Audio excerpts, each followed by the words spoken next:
Hello बच्चों, मैं Usha Sharma Victorious international school Atrauli Aligarh से। आज हम क्लास 7th में चैप्टर 5th जागो जीवन के प्रभात की रीडिंग करते हैं। ओके, यस, देखिए ये कविता है बेटा। यस, चैप्टर है 5th जागो जीवन के प्रभात। यस, देखिए, अब जागो जीवन के प्रभात, वसुधा पर ओस बने बिखरे, हिमकन आंसू जो क्षोभ भरे, उषा बटोरती अरुणागात, अब जागो जीवन के प्रभात। यहाँ कवि ने क्या कहा है? इस कविता के माध्यम से कवि ने जीवन में नई आशा का संचार करने के लिए कहा है, संदेश दिया है कि जीवन में क्या करना है? आशा का संचार करना है। जो निराशा भरी हुई है जीवन में, उसे त्याग कर नई आशा का संचार करिए। इस देखिए, अब जागो जीवन के प्रभात क्या कह रहा है कि अब प्रातःकाल हो चुकी है, अतः अब जाग जाना चाहिए, यानी दुख को छोड़कर सुख की ओर विचार करना चाहिए। वसुधा पर ओस बने बिखरे, हिमकन आंसू जो क्षोभ भरे। वसुधा यानी पृथ्वी और हिमकन होते हैं आंसू। हिमकन होता है ओस। ओके, तो क्या कहा है कवि ने कि पृथ्वी पर जो हिम के कण हैं, यानी ओस बिखरी हुई है, जो कैसे प्रतीत हो रहे हैं? दुख में आने वाले आंसू जैसे प्रतीत हो रहे हैं। उसे किसने बटोर लिया है? उषा बटोरती अरुणगात। किसने बटोर लिया है?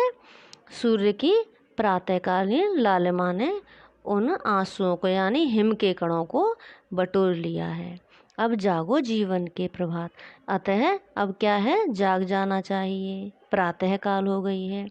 तब नयनों की ताराएं सब मूद रही किरण दल में हैं, अब चल रहा सुखद ये मलय बात, अब जागो जीवन के प्रभात। तब नयनों की ताराएं सब मूद रही किरण दल में। अब क्या कह रहा है कवि? तम होता है अंधकार, नयन आँख। तारे कि जो तारे हैं रात्रि में क्या दिखाई देते हैं? तारे हैं। अंधकार में जो तारे दिखाई देते हैं नयन रूपी, वे सब क्या हो रहे हैं? बंद हो रहे हैं। मूद रहे हैं यानी बंद हो रहे हैं। किससे बंद हो रहे हैं? जो सूर्य की किरणें निकल रही हैं, वे सूर्य की किरणें सभी तारों को अब मूद रहे हैं, यानी बंद कर रहे हैं, यानी प्रातःकाल होने पर वे नहीं दिखाई देते। चल रहा सुखद ये मलय बात, अब जागो जीवन के प्रभात। अब क्या हो रहा है? जब सूर्योदय होने पर किरण निकलती हैं, सूर्य की रोशनी होती है, तो सभी अंधकार मिट जाता है और क्या होने लगता है?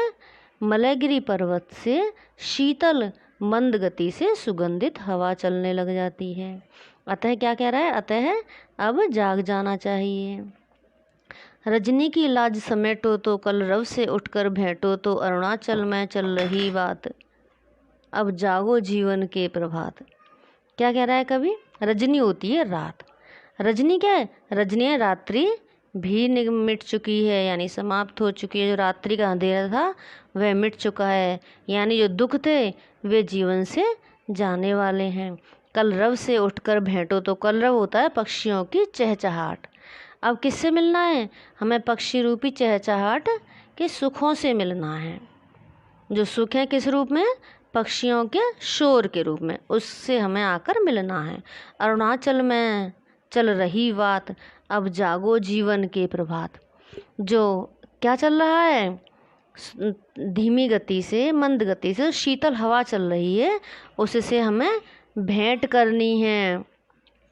ओके, अतः अब जाग जाना चाहिए, यानी जो दुख है उनसे निकलकर सुखों की ओर निकल जाना चाहिए, सुखों की ओर ध्यान देना चाहिए। हमेशा ही दुखों में डूबे नहीं रहना चाहिए। ओके बेटा, सो इसके क्वेश्चन आंसर आपने कर लिए होंगे। इस पार्ट के अर्थ आप समझ लीजिए वीडियो देख के। सो बाय बेटा।